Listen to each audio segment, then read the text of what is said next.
አንስቶ በረሃ ድረስ ወስዶ የሱን ተአምር እንድመሰክር በአይኖቼ አይቼ እንድመሰክር አድርጎ መልሶኝ ዛሬ ቤቴን በእልልታ ሞልቶ የደስታ እንባ የሚያስነባኝ ሰማዕቱ ለእኔ እንደደረሰ ለእናንተ ይድረስላችሁ። እዚህ ጋር ያለችው አሁን ብሩክታዊት ነች። ብሩክታዊት ግን እኔ ነች።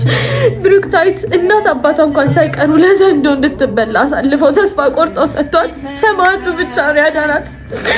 እኔንም አባቴ እንደዛ ነው ያዳነኝ። ሁሉም ጣሱን ሲቀስርብኝ ሁሉም ሲናገረኝ የኔ አባት ግን ካለሁበት ነገር ጎትቶ አወጣኝ። በእውነት አመስግኑልኝ። እናንተም ጸሎት ስታደርጉ ወለተ ሐናን የሰማት ሰማዕቱ የልዳው ኮከብ የልዳው ፀሐይ ሰማዕቱ ቅዱስ ጊዮርጊስ ሆይ እኔንም ስማኝ በሉልኝ። ወደ ደጁ ደግሞ ስትሄዱ አደራ በስሜ ሻማ ወይም ጧፍ አብረታችሁ አመስግኑልኝ እና ሁሌም እስከ መጨረሻው ድረስ ጠብቃት ብላችሁ ተማጸኑልኝ። እንኳን አደረሳችሁ።